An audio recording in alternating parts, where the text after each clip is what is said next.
Hello दोस्तों, स्वागत है आप सबका मेरे YouTube channel Sachin education hub पर। दोस्तों, आज हम बात करेंगे डिपार्टमेंटल अकाउंट्स के पार्ट 2 की। तो पार्ट 1 में आपको मैंने इसकी पूरी थ्योरी और साथ में एक एग्जांपल के थ्रू समझा दिया था कि आपने डिपार्टमेंटल अकाउंट्स के अंदर किन किन खर्चों को कैसे कैसे आपने एलोकेट करना है, ठीक है, ताकि वो डिपार्टमेंट्स में एलोकेट अच्छे से हो सकें। तो एलोकेशन वाला टॉपिक मैंने अच्छे से आपको क्लियर कर दिया था लास्ट वीडियो में, और साथ में एक एग्जांपल भी दे दिया था। होप सो आपने कर लिया होगा प्रैक्टिस के लिए। अब बात आती है यहाँ पे कि हमने करना है आज सेकंड पार्ट, जिसमें मैं आज आपको स्टॉक रिजर्व की कैलकुलेशन के बारे में बताऊंगा। ठीक है, तो स्टॉक रिजर्व है क्या, एक बार वो भी रिपीट कर देता हूँ। लेकिन उससे पहले दोस्तों, अगर आपको किसी भी कॉमर्स सब्जेक्ट से रिगार्डिंग नोट्स चाहिए, आप मेरे टेलीग्राम चैनल को भी ज्वाइन कर सकते हैं। चैनल का लिंक मेरी आपको वीडियो डिस्क्रिप्शन में मिल जाएगा। देखिए, आपके सामने सबसे पहले जो क्वेश्चन है ना, ये है स्टॉक रिजर्व का। अब ये स्टॉक रिजर्व था क्या, एक बार मैं क्लियर कर देता हूँ। आप सबको इतना तो पता ही है कि डिपार्टमेंट में भी क्या होती है, दैट इज़ सेल परचेज होती रहती है। तो जो सेल परचेज होती है डिपार्टमेंट्स में, उसमें अगर एक डिपार्टमेंट ने दूसरे डिपार्टमेंट का सामान यूज़ किया है, तो जब वो अपना प्रॉफिट देखेगा तो उस प्रॉफिट में कहीं ना कहीं उसमें क्या होगा, दूसरे डिपार्टमेंट का सामान आया है तो उसका भी तो प्रॉफिट होना चाहिए। तो जो अनरियलाइज्ड प्रॉफिट बीच में आया होता है, उसको एलिमिनेट करने के लिए, उसको ख़त्म करने के लिए, उसको जानने के लिए हम क्या करते हैं, दैट इज़ प्रॉफिट जो है अपना स्टॉक रिजर्व है वो तैयार करते हैं। अब ये स्टॉक रिजर्व का एक वर्किंग नोट बनेगा, वो भी ध्यान से समझिएगा। और आपके सामने जो क्वेश्चन है वो हम करेंगे आज स्टार्ट। तो क्या क्वेश्चन है, ध्यान से समझिएगा कि हमने लास्ट वीडियो में बना लिया था ट्रेडिंग अकाउंट और प्रॉफिट एंड लॉस अकाउंट, बिल्कुल सेम फाइनेंशियल अकाउंट की तरह है, लेकिन इसमें हमने बनाना है कंसोलिडेटेड ट्रेडिंग अकाउंट और डिपार्टमेंटल ट्रेडिंग अकाउंट, यानी सिर्फ ट्रेडिंग अकाउंट के बारे में बात हुई है यहाँ पे। अब ये कैसे बनना है उसके लिए ध्यान देखिएगा। यहाँ पे सारे ट्रेडिंग अकाउंट के खर्चे हैं, और दूसरी बात यहाँ पे ट्रांसफ़र हुई है। पहला जो यहाँ पे मतलब सीन है वो है ट्रांसफ़र का। ये देखिए, यहाँ पे मैं ट्रांसफ़र की और टिक लगा देता हूँ। जब ये दिख जाए समझो स्टॉक रिजर्व की कैलकुलेशन होनी ही होनी है। ठीक है, तो इस चीज़ को बहुत ध्यान से पहले ही समझ लेना है कि स्टॉक रिजर्व की कैलकुलेशन कब होनी है। ठीक है, इसके अलावा दोस्तों, अब आपके सामने नीचे दिया हुआ है 20%। अब ये जो 20% है, ये आपने बताया है कि हर एक जो दूसरा डिपार्टमेंट है उसमें अदर डिपार्टमेंट का फिनिश गुड जुड़ा हुआ है, दोनों डिपार्टमेंट में, यानी ए में बी का, बी में ए का, क्या है 20% फिनिश स्टॉक ऑलरेडी है। अब देखें यहाँ पे नेक्स्ट, मैंने ड्राफ्ट तैयार कर दिया। ड्राफ्ट में ही हमने काम करना है, तो मैं आज आपको डिटेल में समझा भी दूंगा साथ में कि कैसे कैलकुलेट करना है स्टॉक रिजर्व। लेकिन अगर आप ट्रेडिंग अकाउंट की बात कर रहे हो तो अच्छे से वो क्लियर करना है, तो मैं आपको आज कह देता हूँ, पहले लास्ट वीडियो देख लीजिएगा, उसके बाद आपको अच्छे से क्लियर हो जाएगा कि कौन सी चीज़ कहाँ डालनी है, ये आप सबको पता है। और अगर आपने फाइनल काउंट किया है तो आप आसानी से कर सकते हो। ठीक है, देखिए, अब आपने ये क्वेश्चन के साथ साथ में करना है, तो ट्रिक ले लीजिए, आप भी साथ साथ में कर सकते हो। अब देखें, यहाँ पे सबसे पहले ड्राफ्ट में मैं क्या करूँगा, ट्रेडिंग अकाउंट है तो सारे खर्चे ट्रेडिंग के हैं, तो आपको भी पता है सबसे पहले क्या आना है, दैट इज़ टू स्टॉक। जो डेबिट साइड में ओपनिंग स्टॉक होता है वो आता होता है। तो आपके पास है 20,000 ए का और 12,000 बी का, इतना तो क्लियर हो गया। फिर आती हैं परचेजेस, उसे भी एज इट इज़ डाल लीजिए। ये भी आपको सबको पता है कि परचेजेस कहाँ आती हैं और क्यों आती हैं, फाइनल अकाउंट्स में आपने बहुत बार किया हुआ है। इसके अलावा वेजेस आ जाते हैं, टू वेजेस, वेजेस भी एक खर्चे हैं। वैसे इससे पहले सेल आती हैं, तो एक बार सेल आपको भी पता है क्रेडिट साइड पे होती हैं, तो पहले सेल डाल लीजिएगा। बाय सेल्स आपने डाला, दैट इज़ सेल्स आ गई हैं आपके पास 1,40,000, और दूसरी तरफ है 1,12,000। अब आते हैं वेजेस, तो वेजेस की ओर भी बढ़ते हैं, 12,000 ए के हैं और 8,000 बी के हैं। इसके अलावा नेक्स्ट आता है हमारे पास टू कैरेज। अब ये कैरेज जो है उसे आप देख लीजिएगा, तो वो भी एक खर्चा ही है, तो कैरेज आपने डाला, दैट इज़ 2,000 और 2,000। अब यहाँ पे एक स्टॉप लगा लीजिएगा। अब ये स्टॉप क्या है, क्लोजिंग स्टॉक को ना मैं थोड़ा सा नीचे जाके लिख रहा हूँ यहाँ पे, बाय क्लोजिंग स्टॉक, और उसमें भी पार्ट्स हैं, उसमें भी यहाँ पे पार्ट्स हैं। पहला है परचेज्ड और दूसरा है फिनिश्ड। ये दोनों चीज़ें आपने अच्छे से करनी है। अब ये परचेज़ वाला गुड्स और फिनिश वाले गुड्स अलग अलग हैं। तो परचेज़ वाले में आपका ए डिपार्टमेंट का है 4500 और दूसरे डिपार्टमेंट का है 6000। सिमिलरली फिनिश में आपको दिया गया है 24000 और उसमें दिया गया है 14000। अब ये मैंने स्पेस क्यों छोड़ी है, इससे पहले आपने ट्रांसफ़र्स डालनी है, क्योंकि ट्रांसफ़र तभी होती हैं क्लोजिंग स्टॉक के तो बाद होने नहीं वाली, तो पहले ही होंगी। तो ऑटोमेटिकली अब ये ट्रांसफ़र का सिस्टम समझिएगा। अब ध्यान से समझना है इस चीज़ को कि ट्रांसफ़र कैसे, मैं क्या कह रहा हूँ।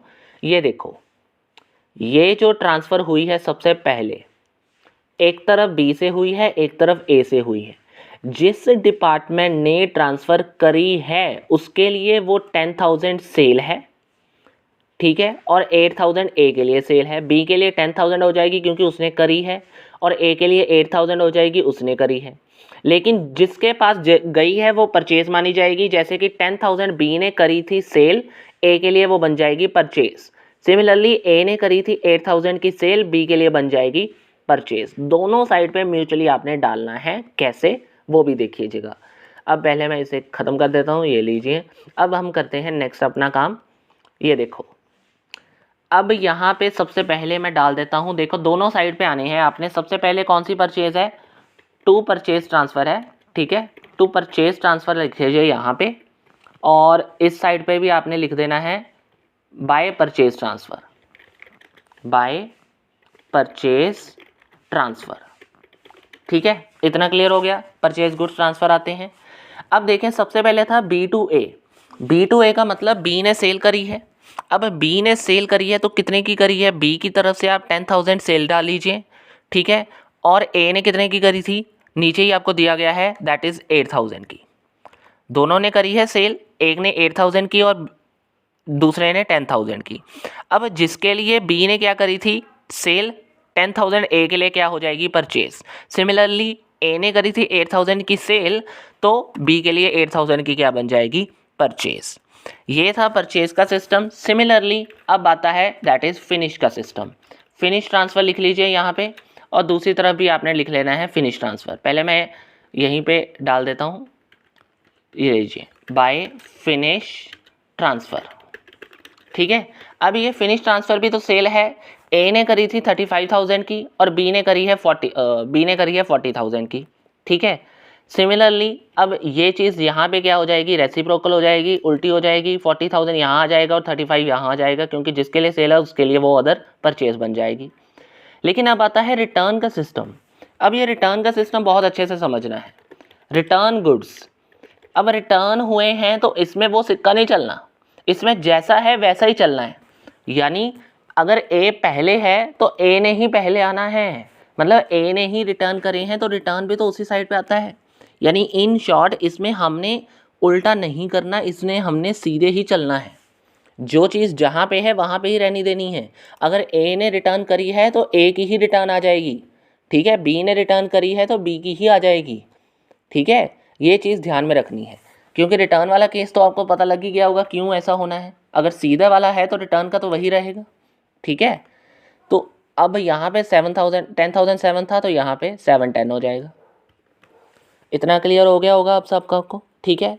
तो ये चीज़ जो है मेनली आपको याद रखनी है सबसे पहले कि कौन सी चीज़ कहाँ आने वाली है, तभी आप सबका अच्छे से होगा काम।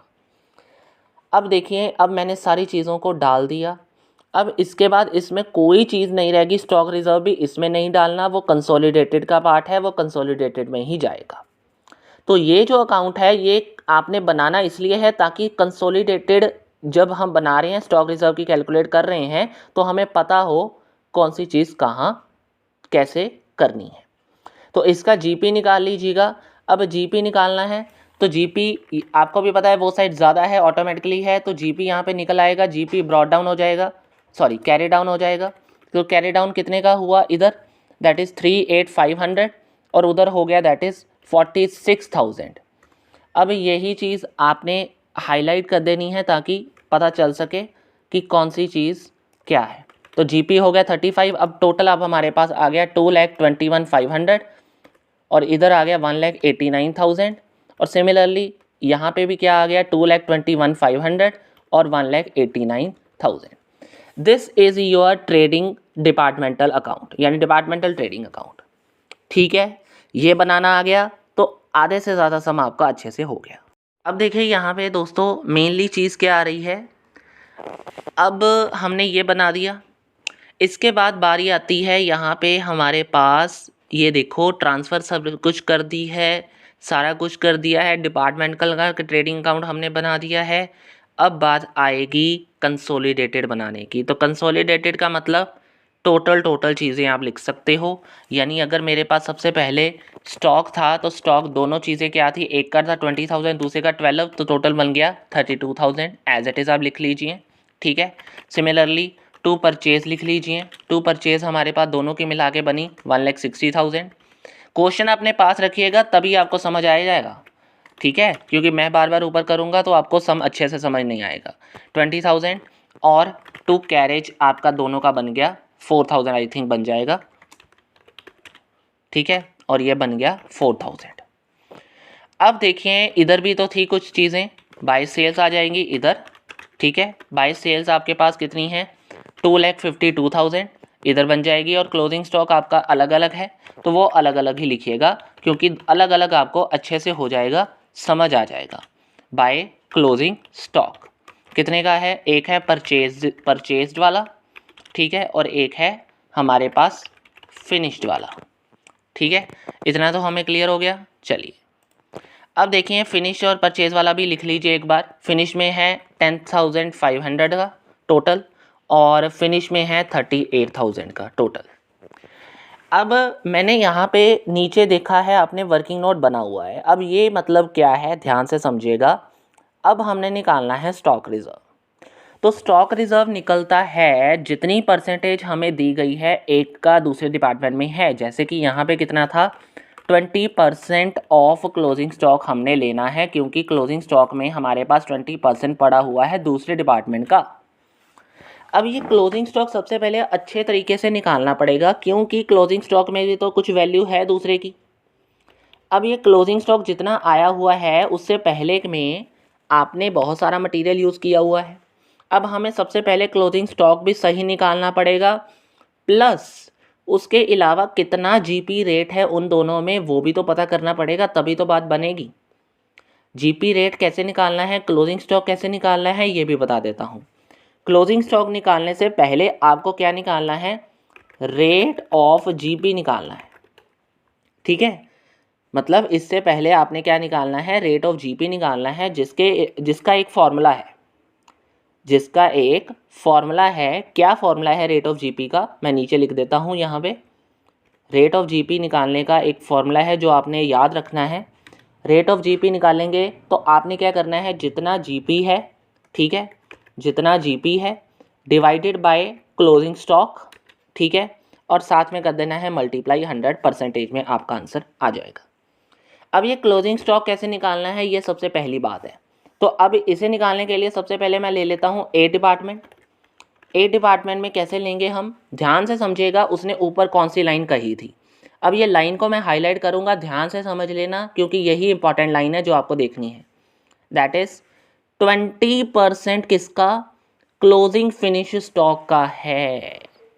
मतलब फिनिश स्टॉक कौन सा लेना है, मतलब 20% किसका लेना है, सिर्फ फिनिश स्टॉक का ही लेना है, ये आपको ध्यान रखना है। यानी अगर मैं ये कहूँ तो ये देखिए, सिर्फ ये वाली चीज़, ये वाली, ठीक है, तभी बात बनेगी। अब देखना यहाँ पे ये जो चीज़ें आई हैं, मतलब 35 और 40, मैंने सबसे पहले ए डिपार्टमेंट को लेना है। उससे भी पहले हमने सेल देख लेनी है अलग अलग डिपार्टमेंट की। तो ए की हम ले रहे हैं तो 1,40,000 सेल आ रही है, ताकि क्लोजिंग स्टॉक तभी तो निकलेगा। 1,40,000 में से हमने देखा फिनिश स्टॉक कितने का बना हुआ है, उसका 35,000 का बना हुआ है, ठीक है। इसके अलावा उसने क्या करी है, ट्रांसफ़र भी तो करी है एक, ये देखो उसने एक ट्रांसफ़र भी करी है जो बीच में आती है, दैट इज़ कितने की। अब ये ट्रांसफ़र है, ध्यान से समझना, ट्रांसफ़र जो है वो बहुत ध्यान से समझनी है ये चीज़, कि ए ने ट्रांसफ़र करी थी बी को। ये जो चीज़ है ना, ये बड़ी ध्यान से समझनी है। ए के डिपार्टमेंट में बी की ट्रांसफ़र आएगी, बी के डिपार्टमेंट में ए के रिटर्न की ट्रांसफ़र आएगी। क्लियर हो रहा है जो मैंने कहा, कि रिटर्न जो है वो माइनस किसकी करनी है, ए में बी की करनी है, बी में ए की करनी है, ठीक है, ये ध्यान रखना है आप सबने। अब ये देखो 7000 आपका यहाँ पे क्या आ गया, दैट इज़ माइनस हो जाएगा रिटर्न, क्योंकि ए ने तो रिटर्न बी को 7000 की करी थी। आप ऊपर देख सकते हो यहाँ पे कि जो रिटर्न हुई है बी टू ए, मतलब ए के पास कितने की रिटर्न आई है, सॉरी बी टू ए मतलब कितने की रिटर्न आई है, तो आई कितने की है आप यहाँ से ले सकते हो। अगर आपको क्लियर नहीं होगा, रिटर्न आपने ये साइड की लेनी है, सिंपल सी बात है, ठीक है, रिटर्न आपने इस साइड की ले लेनी है, याद ये रखना है और कुछ नहीं। अब देखें यहाँ पे ये सारी चीज़ें हो गई, आपके पास क्लोजिंग स्टॉक आ गया 1,68,000 का।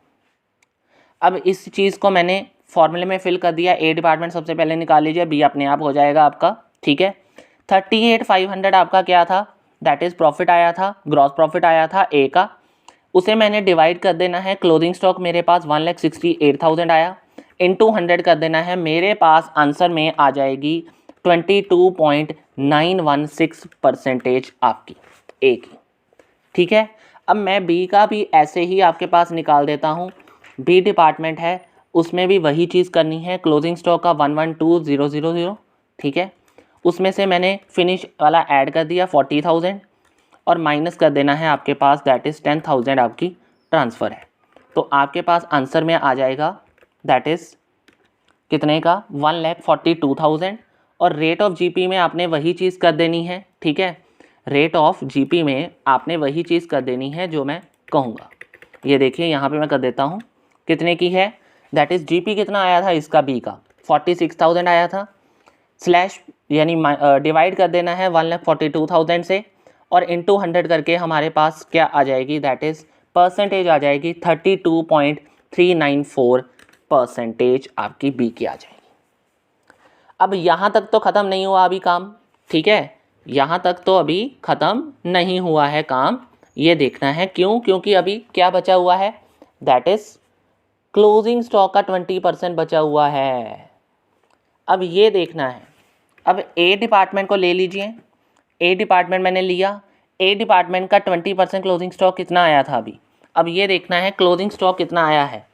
क्लोजिंग स्टॉक जो आया है वो तो अलग बात है, ध्यान से देखो, ए में जो क्लोजिंग स्टॉक है ये जो निकाला है वो वाला नहीं, ये जो मैंने ऊपर कहा था ना, ये हमने जो लिया है 24 और 14 ये लेना है, इसका 20% लेना है, 24,000 का आपने क्या किया 20% ले लेना है और आपके पास आंसर में जो आ जाएगा दैट इज़ 4,800।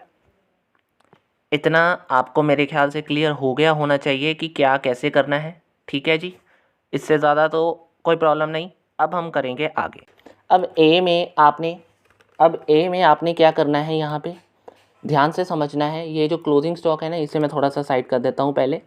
अब ए में आपने क्या करना है, ए में जो आंसर आया है 4,800 उसमें ए की रेशो कितनी आई है, ये वाली, ये जो रेशो है उसे क्या कर देना है, दैट इज़ मल्टीप्लाई कर देना है, ताकि आपके पास निकल सके आंसर कितना 22.916% आपने ले लेनी है, ठीक है, और आपके पास प्रॉफिट की वैल्यू आ गई 1,555, ठीक है, ये आपके पास ए की आ गई, ये किसकी आ गई, ए की आ गई। अब यहाँ पे ले लीजिए, यहाँ पे ये देखो, ये जो है ये ए की है, ठीक है, और ये जो है वो है बी की, इतना तो क्लियर हो रहा है आपको, ठीक है। अब इसके अलावा क्या है, मेनली जो मेन चीज़ है हमने यहाँ पे अब बी का ले लेना है, ठीक है। अब बी का ले लीजिए, यहाँ पे बी का कितने का था 14,000 था मेरे ख्याल से, 14,000 का आपने 20% करना है, ठीक है, उसके बाद आपके पास आंसर में आ जाएगा दैट इज़ 2,800, ठीक है। और 2,800 के बाद मैंने यहाँ पे कर देना है बी का, दैट इज़ किसके ऊपर 2,800 के ऊपर मैंने परसेंटेज लगाई, कितने की आई है उसकी 32.394, कितनी परसेंटेज, तो आपके पास आंसर में आ गया दैट इज़ 641। इतना क्लियर हो गया। अब ये जो वैल्यू है नीचे देखना है, आपने क्या करना है 1,555 प्लस 641 को आपने करा तो मेरे पास जो वैल्यू आ गई 2,196, ये वैल्यू है that is called as stock reserve, that is called stock reserve, SR। Clear हो गया इतना आपको जी। तो यहाँ पे आपके स्टॉक रिजर्व पता लग गया। ये देखो, ये जो आ गया हमारे पास वो क्या आ गया, स्टॉक रिजर्व। अब ये जो स्टॉक रिजर्व है इसे बहुत ध्यान से करना है आपने। ये क्या करना है आपने, दैट इज़ ये जो मैं लगाऊंगा यहाँ पे, ये देखो यहाँ, ये जो स्टॉक रिजर्व है ये कहाँ चला जाएगा, यहाँ चला जाएगा, वो आपने ध्यान में रखना है। ठीक है, ये लीजिए यहाँ पे आ गया कितना, दैट इज़ 2196। कौन सी वैल्यू है ये, दैट इज़ 2 स्टॉक रिजर्व। क्योंकि हमें पता चल गया कितना प्रॉफिट है, दोनों का अलग अलग भी पता चल गया और इकट्ठा भी डाल दिया हमने एक साथ। ठीक है, अब यहाँ तक क्लियर हो गया आपको। ये था हमारे पास, कैसे करना है वो आपके पास आ गया है एग्जाम्पल में। ठीक है, ये जो चीज़ें हैं मैं इसे नीचे लिख देता हूँ ताकि आपको क्लियर हो जाए। ये लीजिए, ये जो गया यहाँ पे x और ये हो गया हमारे पास क्लियर। ठीक है जी, चलिए ये हो गई हमारे पास सारी की सारी वर्किंग नोट। ये हो गया हमारे पास कंसोलिडेटेड ट्रेडिंग अकाउंट। अब इसमें से आप निकालोगे बैलेंस, ताकि हम क्या निकाल सकें, दैट इज़ GP, कौन सा, कैरिड डाउन। ठीक है, अब ये GP कैरिड डाउन तो आपको सबको निकालना आता है। क्रेडिट साइड में से डेबिट साइड माइनस कर दीजिए, आपके पास आ जाएगा 82,304 GP आ जाएगा।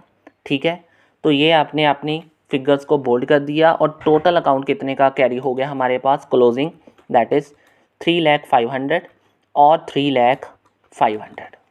ठीक है, तो आज की बस वीडियो में इतना ही है। वीडियो अच्छी लगी है, समझ आ गई है तो लाइक शेयर और सब्सक्राइब जरूर कर देना। कोई भी प्रॉब्लम है नीचे दिए गए कमेंट बॉक्स में कमेंट कर सकते हो। आज की बस वीडियो में दोस्तों इतना ही। Thank you very much.